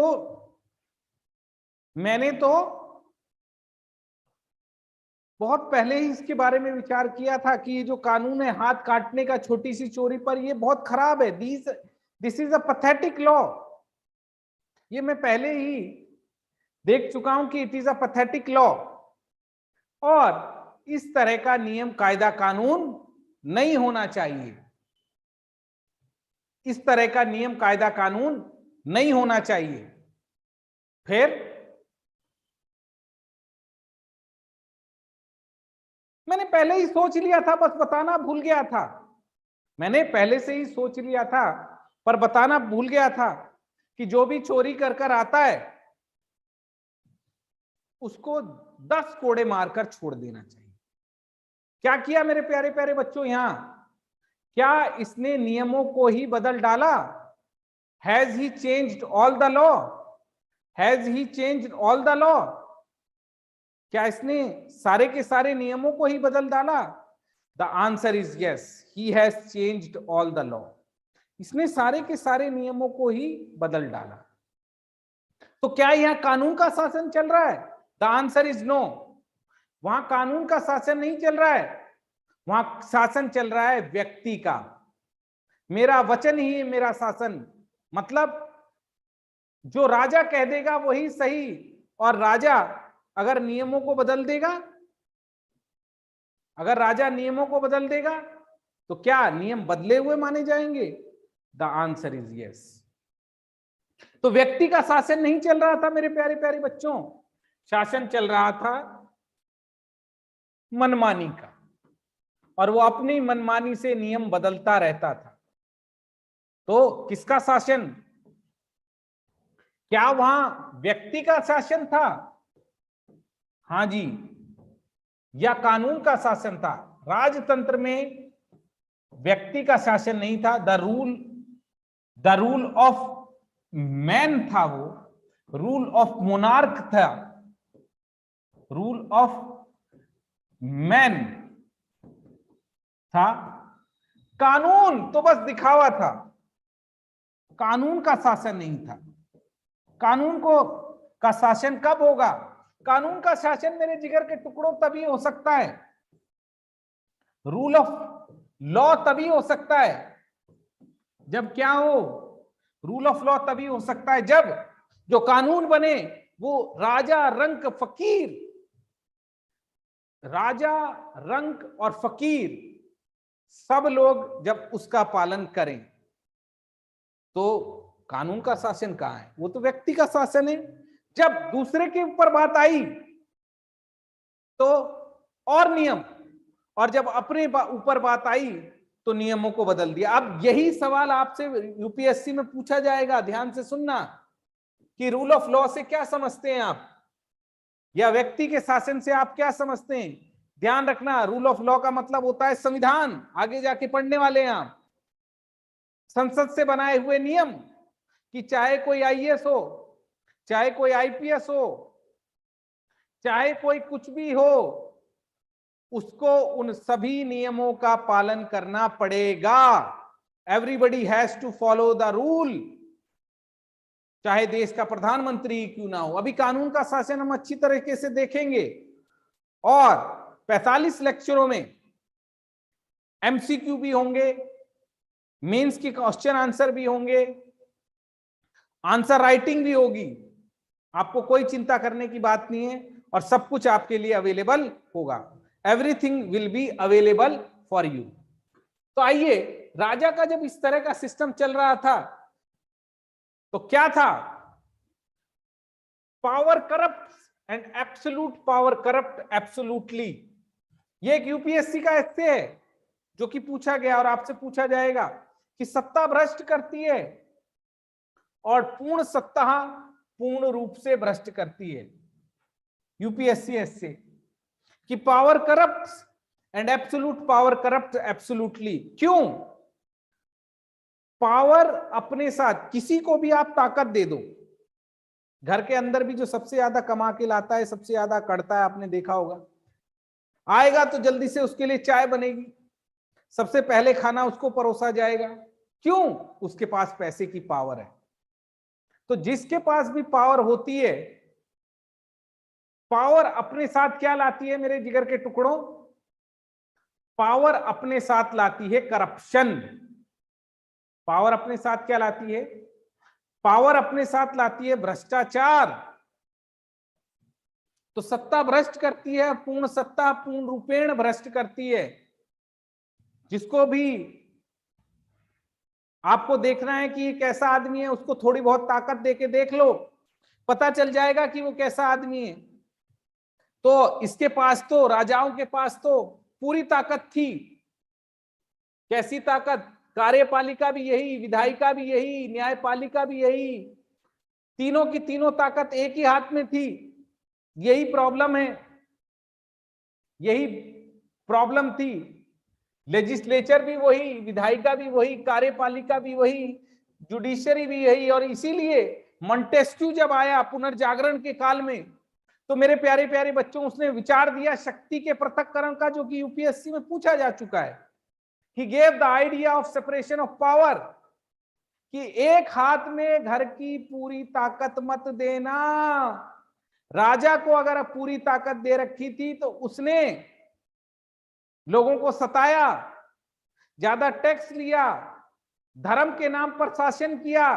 अपने धर्म का आदमी है तो उसको प्रिविलेजेस, जो धर्म में कन्वर्ट हो जाता है उसके धर्म को मान लेता है, चाहे रिगार्डलेस ऑफ द रिलीजन, चाहे धर्म कोई भी रहा हो, चाहे धर्म कोई भी रहा हो। इसमें ना हिंदू की बात है, ना मुस्लिम की बात है, ना सिख की बात है, ना ईसाई की बात है। कोई भी धर्म रहा हो, राजाओं ने, क्योंकि राजाओं का धर्म होता था, और उन्हीं के धर्म को मानने वाला व्यक्ति हो तो उसको सरकारी नौकरी देंगे, उसकी मदद करेंगे। और दूसरा अगर कोई व्यक्ति होगा तो क्या करेंगे मेरे प्यारे प्यारे बच्चों? उससे टैक्स लेंगे, जजिया कर लगाया जाएगा, उसको लालच देकर या फिर फोर्सफुली धर्म में कन्वर्ट करने की कोशिश होगी। क्योंकि राजाओं के पास सारी ताकत पाई जाती थी। फिर इस दुनिया में धर्म का बहुत प्रभाव था मेरे प्यारे प्यारे बच्चों। ये बात है पुनर्जागरण से पहले की, जब पूरा प्राचीन काल, पूरा medieval age is a dark age, the was a dark age, the entire medieval age was a dark as.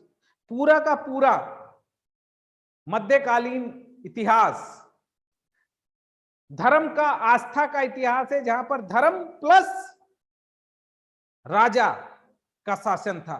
आस्था पर आधारित था जीवन, परलोक की बातें ज्यादा होती थी, और परलोक के नाम पर जो भी राजा कहता था उसकी बात मान ली जाती थी। जो भी धर्म कहता था, अच्छा या बुरा, उसकी बात मान ली जाती थी, उसकी बात मान ली जाती थी। स्वर्ग और नरक की संकल्पनाएं चलती थी। The concept of hell and heaven was there, and धर्म घुसा हुआ था आदमी की प्राइवेट लाइफ में भी और पर्सनल लाइफ में भी। The religion was there in the life of human being. किताबों पर, धार्मिक किताबों पर मनुष्य अपना जीवन जी रहा था, और यही परेशानी का कारण था। तीनों ताकत एक ही के हाथ में, आस्था के आधार पर शासन। खैर, मिडिवल एज में मानव सभ्यता में विकास होता है। इसी के क्रम में इस दुनिया में क्या आया मेरे प्यारे प्यारे लालो? रेनेसां। आदमी ने सोचना चालू किया। राजाओं से पहले भी आदमी बहुत दिमाग लगाता था, उसको कहते हैं लॉजिक। लॉजिक तो रिलीजन, आस्था पर आधारित था। उसके बाद जो काल आया मेरे प्यारे प्यारे बच्चों, आदमी फिर से जागा। ईसा मसीह से पहले आदमी जागा हुआ था, तर्क पर जीवन जीता था। यूनान की बात करोगे प्राचीन काल में, तो वहां पर डेमोक्रेसी चल रही थी।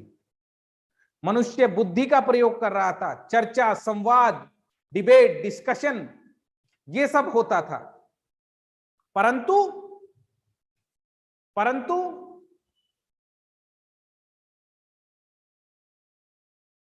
मिडिवल एज में राजा और धर्म तंत्र की तानाशाही आ गई, आस्था पर आधारित जीवन हुआ। फिर आया पुनर्जागरण। बहुत सारे राजनीतिक विचारक आए, रूसो, टॉयस्टॉय, मैकियावेली, आपको ये नाम याद नहीं करने, John Locke, James Mill, JS Mill, Bentham, Rousseau, Hobbes, Adam Smith, Ricardo, हर एक फील्ड के अंदर लोगों का आना चालू हुआ, और उन्होंने बोला कौन है ये राजा, हम इसकी बात क्यों मानते हैं, इसके पास इतनी ताकत क्यों है। राजा तो कहता था मैं ईश्वर की संतान हूं, डिवाइन रूल पे रूल करता हूं, इस दुनिया में मुझे भेजा गया है कि मानव सभ्यता को मैं ठीक तरह से एडमिनिस्ट्रेशन कर लूं, और उसके नाम पर मनमानी कर रहा था। तो राजनीतिक विचारकों ने, पॉलिटिकल थिंकरों ने सोचना चालू किया, और जब आदमी ने दोबारा से सोचा, उसी काल को मेरे प्यारे प्यारे बच्चों कहा जाता है पुनर्जागरण का काल। कैसा काल? पुनर्जागरण का काल, जहां आदमी ने फिर से सोचना चालू किया। इसको क्या कहा जाता है? पुनर्जागरण का काल। और तभी उन्होंने लोकतंत्र की संकल्पना गढ़नी चालू की कि भाई सिस्टम ऐसा नहीं होना चाहिए जहां एक हाथ में पूरी की पूरी सत्ता हो। The system should not be that entire power is vested in only in one hand. सारी की सारी सत्ता एक हाथ में नहीं होनी चाहिए। अगर आप सारी की सारी सत्ता एक हाथ में कर देंगे तो क्या आ जाएगी? प्रॉब्लम। उस समय पर वहां पर समस्याएं आने लगेंगी। बात हुई किसकी? कि किसी के पास भी इतनी ताकत नहीं होनी चाहिए कि वो अपनी मनमानी कर सके। इस दुनिया में समानता होनी चाहिए, इक्वालिटी, फ्रेटर्निटी होनी चाहिए, राजाओं का रूल नहीं होना चाहिए, सबको बराबरी से आंका जाना चाहिए, सबको काम करने की आजादी होनी चाहिए, अपने हिसाब से अपना जीवन डिसाइड करने की आजादी होनी चाहिए। क्या राजा ये दिया करता था? The answer was no. क्या धर्म ये दिया करता था? The answer was no. धर्म में सबसे बड़ी प्रॉब्लम यही थी मेरे प्यारे प्यारे बच्चों, धर्म में ये प्रॉब्लम नहीं थी, धर्म की गलत व्याख्या में ये प्रॉब्लम थी कि कुछ लोगों ने धर्म की अपने हिसाब से व्याख्या की और बोला समानता नहीं मिलेगी, स्वतंत्रता नहीं मिलेगी, भाईचारा नहीं मिलेगा। तो उन्होंने बोला कि सिस्टम ऐसा होना चाहिए कि किसी एक हाथ में सत्ता नहीं, और वो अपनी मनमानी ना कर पाए, वो आदमी अपनी मनमानी ना कर पाए, इसी के लिए सत्ता को बांटो। और उन्होंने मॉन्टेस्क्यू हो, मिल हो, लॉक हो, जितने भी पॉलिटिकल फिलोसफर आए, उन्होंने क्या कहा कि पावर को बांटो, राजा को हटाओ और राजा को हटाकर डेमोक्रेसी लाओ। और इस दुनिया में क्रांतियां होना चालू हो गई, राजा लोग भागने लगे। आपने देखा मेरे प्यारे प्यारे बच्चों, पहली क्रांति कहां हुई इस दुनिया की? रशियन ग्लोरियस रेवोल्यूशन, जहां राजा को खुद ही वो हट गया। इंग्लैंड वो पहला देश बना जहां लोकतंत्र आया, और वहां के संसद का सेटअप हुआ और उसने भगा दिया। उसके बाद अमेरिका 1787, उसके बाद लिबर्टी, फ्रेटर्निटी का नाम लेकर कौन सी क्रांति हुई? कौन सी क्रांति हुई? फ्रांसीसी क्रांति, जहां राजा को भगाया गया। उसके बाद कनाडा, रशिया, सब जगह क्रांति हुई। यहां राजा पूछा करता था एक फंडामेंटल बात, मेरे जिगर के टुकड़ों, राजा क्या पूछा करता था? राजा ये पूछा करता था कि भाई मैं इस पूरे सिस्टम को एडमिनिस्ट्रेशन कर रहा हूं, I M administrating the entire system. आपके पास ऐसी क्या तरकीब है कि आप पूरे के पूरे सिस्टम को एडमिनिस्ट्रेशन कर पाओगे? मेरे पास तो ताकत है, क्या आपके पास ताकत है? तो लोगों ने कहा हां, आप जो काम करते हो हम सिस्टम बनाकर वही काम कर देंगे। तो उससे पूछा कैसे कर दोगे, क्या तरीका है आपके पास? तो पॉलिटिकल फिलोसफरों ने बोला डेमोक्रेसी हम लेकर आएंगे, डेमोक्रेसी लेकर आएंगे और सारी कमियों को दूर करेंगे। हम क्या बनाएंगे? हम बनाएंगे मेरे प्यारे प्यारे लालों, क्या हम बनाएंगे? जो भी तुम काम करते हो उसको किताब के अंदर लिख देंगे। उस किताब का नाम क्या है? संविधान, कॉन्स्टिट्यूशन। जो कुछ भी तुम काम करते हो हम उन कामों को लिख देंगे कॉन्स्टिट्यूशन के अंदर। राजा ने बोला तुम हिंदू हो, मुस्लिम हो, सिख हो, ईसाई हो, बंगाली हो, मराठी हो, अलग अलग तुम्हारे धर्म हैं, जातियां हैं, रहने खाने का तरीका है, तुम्हारी जरूरतें भी अलग हैं, तुम तो लड़ लड़ के ही मर जाओगे, तुम एक साथ नहीं जी सकते। मैं हूं जो रेगुलेट करता हूं। पॉलिटिकल फिलोसफरों ने क्या कहा? नहीं, जो तुम करते हो हम तुम्हारे बगैर भी कर सकते हैं और हमारा शासन होना चाहिए। We the people of India और we the people. Abraham Lincoln का बहुत फेमस कोट है डेमोक्रेसी के बारे में, democracy for the people, by the people. जनता सर्वे सर्वा है, जनता अपने ऊपर खुद शासन करेगी, कोई राजा और रानी उसके पर शासन नहीं करेगा।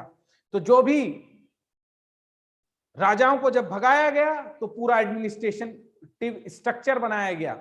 उस एडमिनिस्ट्रेटिव स्ट्रक्चर में लोग आए और लोगों ने मिलकर बनाया देश। लोगों ने मिलकर क्या बनाया? लोगों ने मिलकर बनाया देश, और उस देश के अंदर सबसे पहले बनाया संविधान। और संविधान के अंदर इन द कॉन्स्टिट्यूशन उन्होंने फंडामेंटल बातें लिखना चालू किया कि हमारा देश कैसे चलेगा। तो डेमोक्रेसी में सबसे पहली कंडीशन होती है कि जितने भी लोग वहां पर रह रहे हैं जो अपने ऊपर शासन करना चाहते हैं वो संविधान बनाएं। राजा कहता था तुम नहीं, तुम्हारे अंदर मतभेद बहुत हैं, तुम्हारी जरूरतें अलग अलग हैं, तुम अपने ऊपर शासन नहीं कर पाओगे, तुम्हारे बस का रोग नहीं है। लेकिन हमने क्या कहा? नहीं, हम कर सकते हैं, हम बनाएंगे कॉन्स्टिट्यूशन, और कॉन्स्टिट्यूशन में जो आप कहते हो वो सब लिख देंगे, संविधान बनाएंगे, और संविधान के अंदर जो भी आप काम करते हो उन कामों को लिख देंगे, और बनाएंगे 3 संस्था, विधायिका, कार्यपालिका और न्यायिक पालिका। We will create 3 bodies through constitution, the executive, the legislature and judiciary। जिसका काम क्या होगा? जिसका काम क्या होगा? जो आपका काम था, आप नियम बनाते थे ना, तानाशाही करते थे ना, अकेले रहते थे ना, अकेले सब कुछ करते थे। नहीं, हम बनाएंगे 3 संस्थाएं, इसी को कहा जाता है सेपरेशन ऑफ पावर। एक के हाथ में सत्ता नहीं देंगे, क्योंकि अभी आपने ऐसे में देखा कि power corrupts and absolute power corrupt absolutely. सत्ता भ्रष्ट करती है और पूर्ण रूपेण सत्ता पूर्ण रूपेण भ्रष्ट करती है। Power corrupt and absolute power corrupt absolute. इसीलिए यूपीएससी ने आपसे क्वेश्चन पूछा, what do you mean by separation of power? What do you mean by separation of power? आप शक्ति के पृथक्करण से क्या समझते हैं? आप शक्ति के पृथक्करण से आप क्या समझते हैं? What do you mean by separation of power? What do you mean by separation of power? तो by separation of power we mean nothing, we simply means that there should be a 3 organ of the government and power should be separated or divided in such a way that there is no monopoly of one। और इस तरह से शक्ति को बांटा जाए कि एक के हाथ में पूरी ताकत ना आए, और इस तरह से बांटा जाए कि सरकार की तीनों संस्थाएं एक दूसरे पर नजर रख सकें। तो 3 ऑर्गन बनाए गए, लेजिस्लेचर, एग्जीक्यूटिव और जुडिशरी। तो राजा को भगाया गया। राजा को भगाकर मेरे जिगड़ के टुकड़ों संविधान को बनाया गया, और संविधान को बनाने के बाद 3 संस्थाओं का निर्माण किया, और संस्थाओं का निर्माण भी करने के बाद उसके अंदर सेपरेशन ऑफ पावर का गुण लाया गया। किसका गुण? सेपरेशन ऑफ पावर का गुण लाया गया। एंड व्हेन इसी सेपरेशन ऑफ पावर पर आज दुनिया के संविधान चल रहे हैं। आने वाले नियम कैसे बनाएंगे, उसके लिए विधायिका बनी गई। नियमों को लागू कौन करेगा? कार्यपालिका बनाई गई, एग्जीक्यूटिव, और एक और संस्था बनाई गई जो भविष्य में दंड देगी। 3 संस्थाओं का निर्माण हुआ मेरे प्यारे प्यारे बच्चों, और इन 3 संस्थाओं के द्वारा ही हर एक चीज हुई। तो there were 3 organ of the government, और इन तीनों द्वारा ही सारी की सारी चीज करने की कोशिश हुई। तो भगाया गया। इसके बारे में डिटेल में आप अगले लेक्चर में डालेंगे। और आज हमारे देश में 3 संस्थाएं। कौन सी संस्था? भारत ने भी संविधान बनाया। हाँ जी, भारत 1947 में आजाद हुआ, और आजाद होने से पहले ही संविधान सभा बन गई थी। We have created the constitutional body, और उसी कॉन्स्टिट्यूशनल बॉडी का ये काम था कि वो देश का ऐसा कानून बनाए, सर्वोच्च कानून बनाए। ध्यान रखना, कॉन्स्टिट्यूशन किसको कहते हैं? कॉन्स्टिट्यूशन किसी भी देश का क्या होता है? सुप्रीम लॉ होता है। It is the supreme law, जिसके आधार पर सारी की सारी चीजें चलती हैं। तो व्हाट इज इट?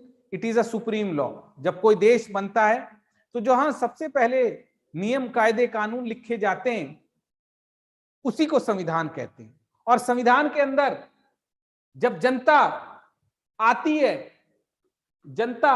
है तो जनता सबसे पहले संविधान को बनाती है, पहले देश बनाती है। देश के बारे में अगले लेक्चर के बारे में बात करेंगे, संविधान के बारे में भी डिटेल से चर्चा अगले लेक्चर में होगी। और सभी देशों ने क्या बनाया है मेरे जिगर के टुकड़ों? सभी देशों ने संविधान बनाए हैं। All of them has created constitution. सभी देशों ने संविधान बनाए और संविधान में राजा जो करता था वो काम कर दिया। तो आज क्या किसका शासन है? आज हमारे पास 3 ऑर्गन ऑफ द गवर्नमेंट है। विधायिका, संसद जहां पर आज कानून बनते हैं, legislature where all the laws are created, executive Narendra Modi ji की सरकार, जिसको आप सरकार सरकार कहते रहते हैं, असलियत में इसका नाम कार्यपालिका है मेरे बच्चों। The real name of it is executive, कार्यपालिका। जो उन नियमों को, संविधान में जो बातें दी गई हैं, उनके आइडियल्स को, और जो आज की डेट में नियम बनते हैं उनको लागू कराएगी। उसको क्या कहते हैं? उसको कहते हैं कार्यपालिका। कार्यपालिका। उससे अगला ऑर्गन जुडिशियरी। आज की डेट में राजा दंड नहीं देगा कि हाथ कट जाएंगे, नो। आज की डेट में राजा के पास शक्ति नहीं है। हमने 3rd organ of the government बनाया है, जिसका नाम क्या है? जिसका नाम है जुडिशियरी, न्यायपालिका। हमारे विचारकों ने सिद्धांत दिया कि शक्ति का पृथक्करण होना चाहिए, शक्ति को इस तरह से बांटा जाना चाहिए कि सेपरेशन ऑफ पावर रहे, सारी की सारी सत्ता बटी रहे, और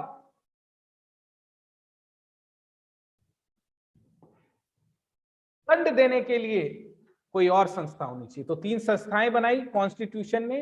और सरकार को कैसा बनाया? लोग जानते थे कि जो भी सत्ता में आता है, चाहे वो राजा हो, और भविष्य में कल को कौन आएगा? कल को सरकार आएगी, कल को सरकारें भी आएंगी। और अगर सरकारें भी आई तो क्या होगा? सरकारें दोबारा से राजा की तरह बिहेव करने लगेंगी और अपनी मनमानी चले आएंगी। तो संविधान को भी सीमित बनाया। कैसा बनाया? सीमित। सर ये सीमित क्या सरकार होती है? मैं आपको बताता हूं क्या होती है सीमित सरकार। हम लोगों को इस बात का भय था कि आने वाली सरकारें क्या करेंगी, अपना मनमानी चला सकती हैं, फिर व्यक्ति का शासन ला सकते हैं, क्योंकि कार्यपालिका में, विधायिका में व्यक्ति ही तो होते हैं। व्यक्ति का शासन ला सकती हैं। नहीं, व्यक्ति का शासन नहीं होगा। व्यक्ति का शासन नहीं होगा, किसी एक की मनमानी नहीं होगी। अब होगा किसका शासन? कानून का शासन। संविधान कानून का शासन है कि किताब के अंदर वो बातें लिख दो कि आईएएस के रूप में कोई भी आदमी आए, जो किताब के अंदर लिखा है वो फॉलो करना पड़ेगा। आज की सरकारें जो भी आए उनको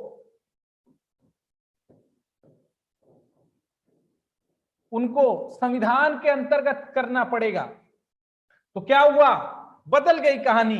पहले था व्यक्ति का शासन, राजाओं का शासन जो अपनी मनमानी किया करते थे। आज है कानून का शासन।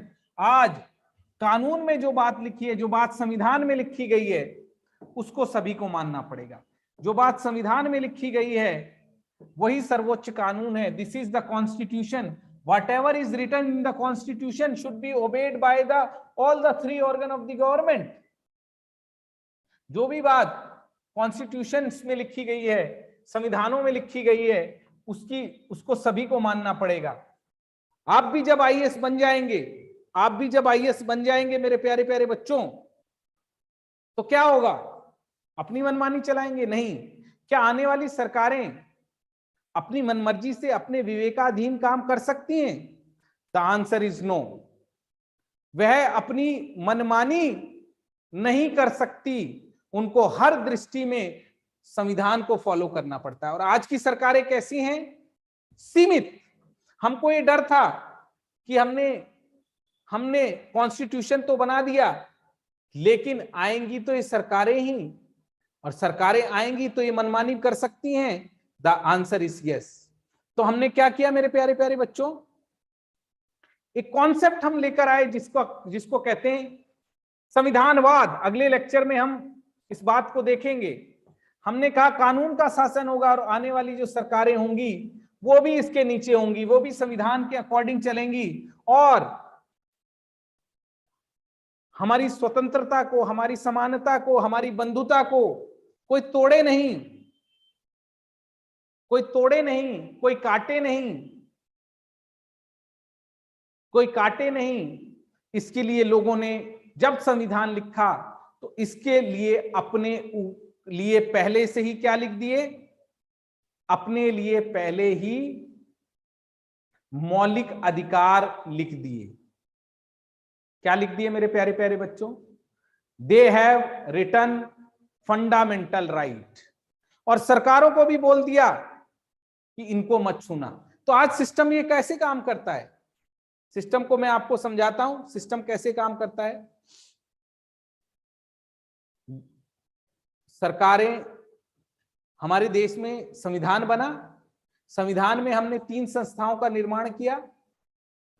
अब जनता ने बोला लोकतंत्र है। लोकतंत्र क्या होता है?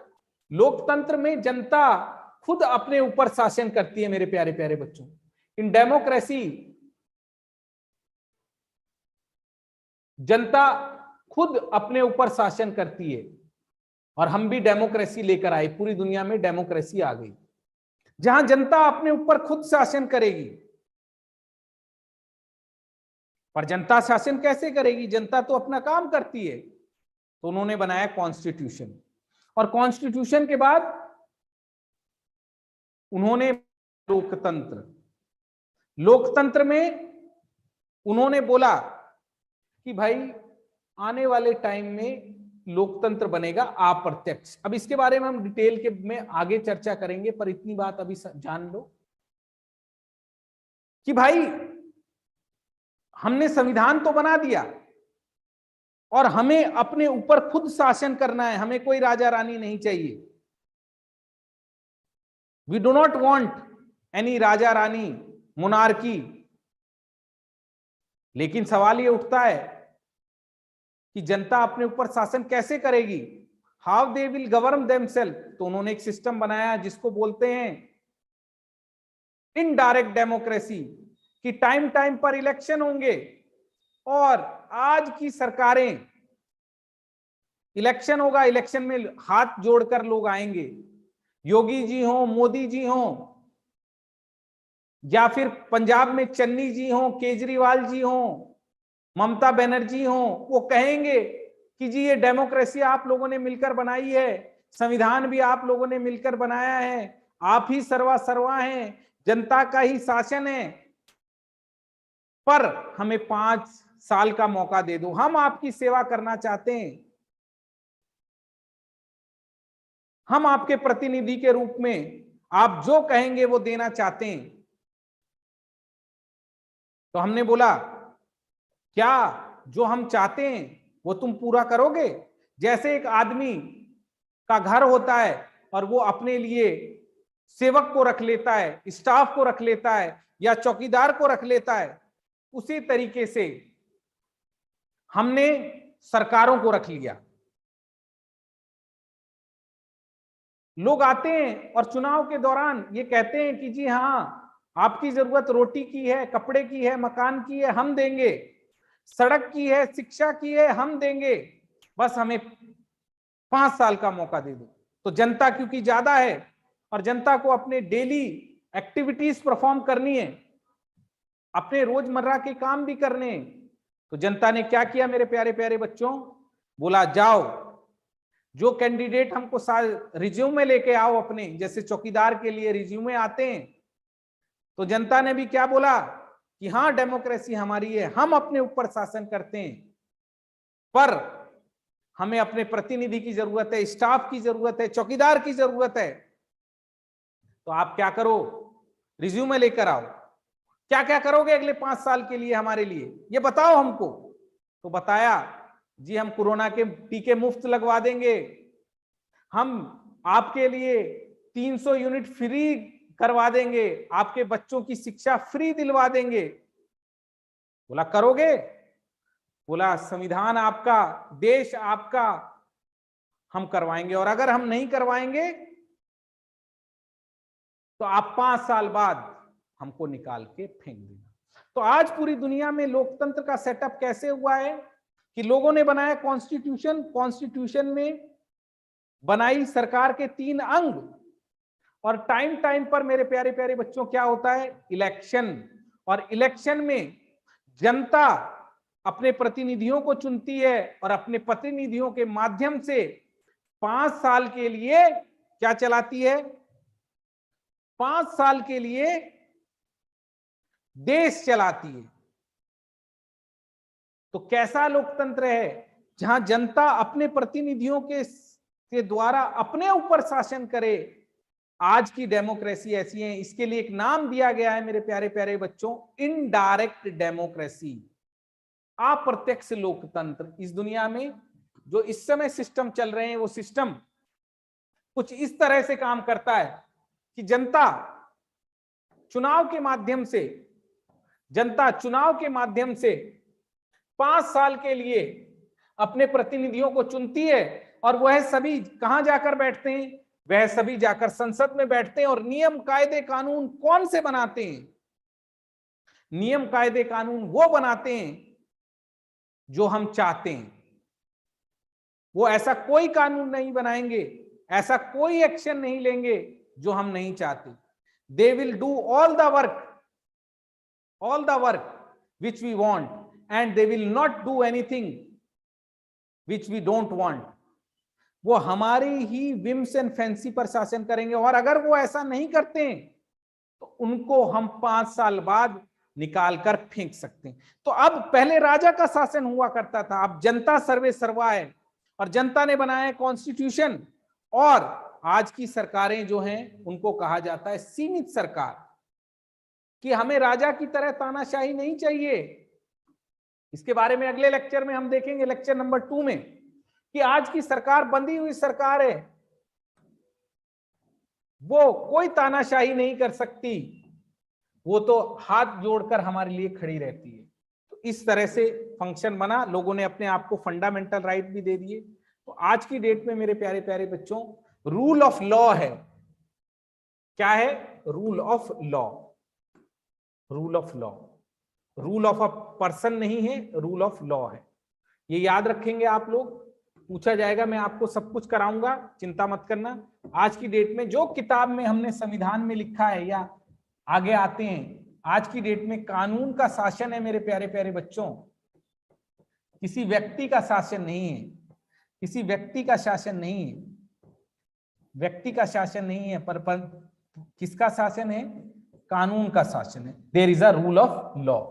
इस बात को आप याद रखिएगा, there is a rule of law. अब जो समस्याएं आ रही थी राजतंत्र में, क्या समस्या आ रही थी? राजतंत्र में धर्म के नाम पर क्या किया जाता था? भेदभाव। महिलाओं की दशा अच्छी नहीं थी, किसानों से ज्यादा टैक्स लिया जाता था, किसानों से ज्यादा टैक्स लिया जाता था, उसको भी ठीक करने की कोशिश की गई। डेमोक्रेसी में फ्रांस की क्रांति को याद कीजिए, बात हुई कि हर आदमी बराबर है, समानता की बात हुई। किसकी बात हुई? समानता की, कि कोई छोटा नहीं होगा कानून के सामने, कोई बड़ा नहीं होगा, बल्कि सबको इक्वल ट्रीटमेंट मिलेगा। तो समता आई, स्वतंत्रता आई, बोला कोई किसी भी धर्म का सही, कोई किसी भी धर्म का सही, कोई किसी भी धर्म का सही, लेकिन उसके साथ भेदभाव नहीं किया जाएगा। महिलाओं के साथ स्वतंत्रता दी जाएगी, पढ़ने की, काम करने की, सब लोगों को राजनीति में बराबर माना जाएगा, कोई कोई भी काम कर सकता है, और किसी राजा की मनमानी नहीं होगी। तो क्या आने लगे? फ्रांस की क्रांति में समता का मूल्य आया, स्वतंत्रता का मूल्य आया, बंधुता का मूल्य आया, और सारी की सारी कमियों को दूर किया गया। तो कॉन्स्टिट्यूशन में क्या किया गया मेरे प्यारे प्यारे बच्चों? जो मध्यकालीन की समस्याएं चल रही थी, whatever the problems were there in the medieval time prior to democracy, they were abolished, और लोकतंत्र आया। लोकतंत्र में लोकतंत्र चलता है दिमाग पर, बुद्धि पर, विवेक पर, विजडम पर। अब कानून वो नहीं बनेंगे जो राजा चाहेगा, अब कानून वो बनेंगे जो हम सब मिलकर सोच विचार कर बनाना चाहेंगे। तो आज की डेट में कैसे कानून बनते हैं? राजा तो अपनी मनमर्जी से बनाकर देता था। लोकतंत्र में ना तो संविधान ऐसे बना है, neither the constitution nor the law has been created in this category, बल्कि कानून कैसे बने हैं मेरे प्यारे प्यारे बच्चों?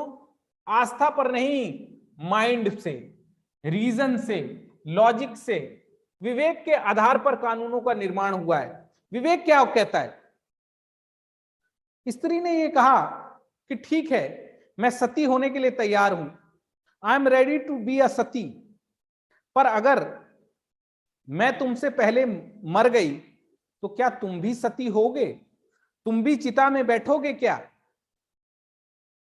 तो आदमी ने कहा, हम क्यों बैठेंगे, हम नहीं बैठेंगे। तो महिलाओं ने भी, पॉलिटिकल फिलोसफरों ने भी कहा कि ये नियम गलत है, क्योंकि ये भेदभाव पर आधारित है।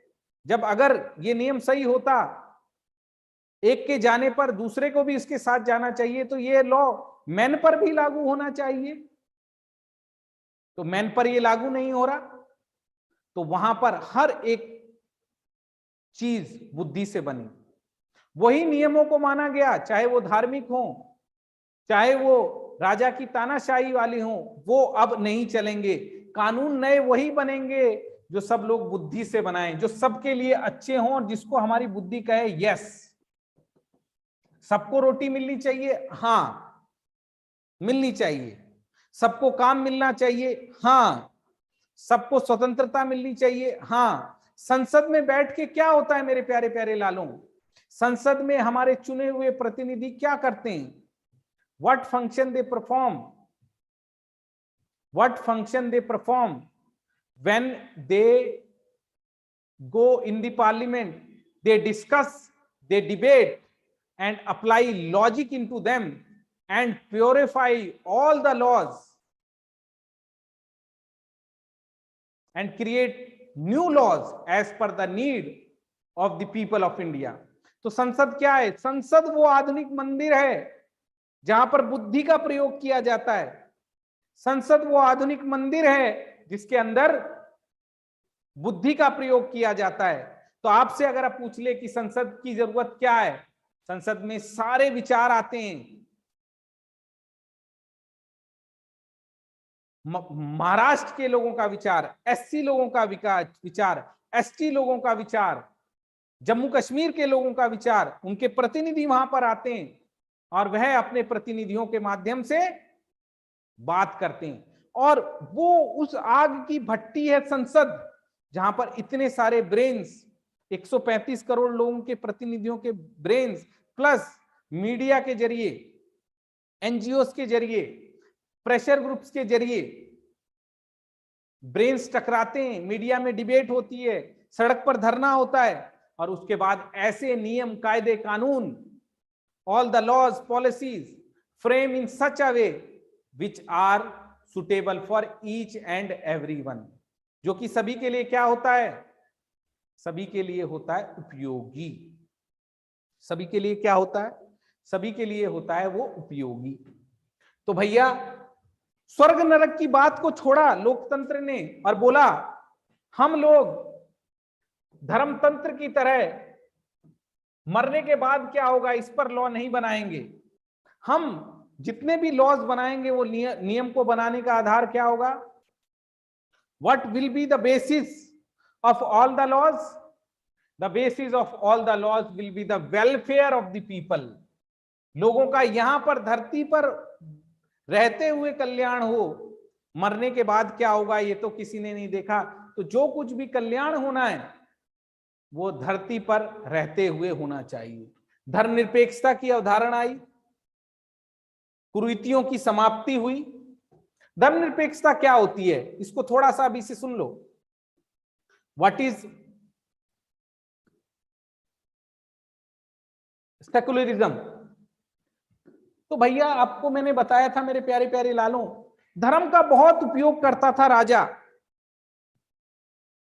धर्म की किताबों से, पोपशाही विदेशों में जो चलती थी, हर एक नियम धर्म के आधार पर बनाए गए थे। धर्म घुसा हुआ था कहां? मनुष्य के जीवन में धर्म घुसा हुआ था। तो जब सेकुलरिज्म आया तो उन्होंने बोला नहीं भाई, हम इंसान को इंसान की तरह देखेंगे, चाहे उसका कोई भी धर्म हो। भविष्य के अंदर जो सरकारें आएंगी वो अपनी पॉलिसी बनाते वक्त धर्म के, आदमियों के आधार पर भेदभाव नहीं करेंगी। कोरोना के टीके सबको लगेंगे, उसका धर्म नहीं से कोई लेना देना नहीं है। जब सरकारी नौकरी बनेगी तो सबके लिए होगी, किसी एक धर्म को आगे नहीं बढ़ाया जाएगा और धर्म को और राज्य को अलग किया जाएगा। और यही वैल्यू आई मेरे जिगर के टुकड़ों, कि राज्य को अलग किया गया धर्म से। धर्म का उपयोग नहीं किया जाता है। भारत ने सभी धर्मों को एक समान माना। तो बस मेरा अभी ये बताने का मुश्किल पॉइंट ऑफ व्यू था कि पहले धर्म के आधार पर भेदभाव होता आ रहा था प्राचीन युग में। In the medieval age there was a discrimination in the name of religion, hence we move away from this concept of religion, religious law, which are indulging with the state activities. We moved away from that. हम उससे क्या हो गए? हम उससे अलग हो गए और इस दुनिया में धर्मनिरपेक्षता का कॉन्सेप्ट आया कि धर्म में नहीं घुसाया जाएगा राजनीति को। और आज we are living in a democracy, और डेमोक्रेसी के अंदर रहने के साथ साथ हम चीजों को एंजॉय कर रहे हैं। लोग, संविधान में फंडामेंटल राइट दिए गए हैं। आज जनता सर्वे सर्वा है।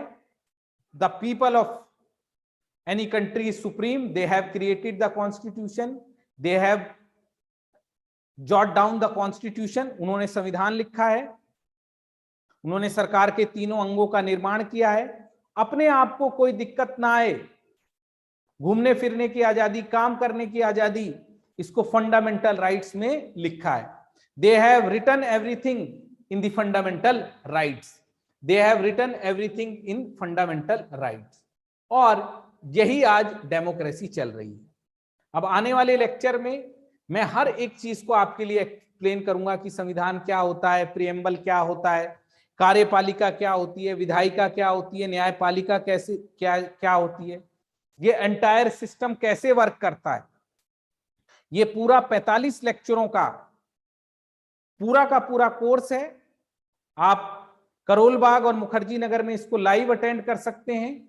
और अगर आप घर में बैठ के यूपीएससी, बीपीएससी, पीसीएस या कोई सी और एग्जाम की तैयारी कर रहे हैं तो ये पूरा का पूरा कोर्स आपको हम ऑफर कर रहे हैं।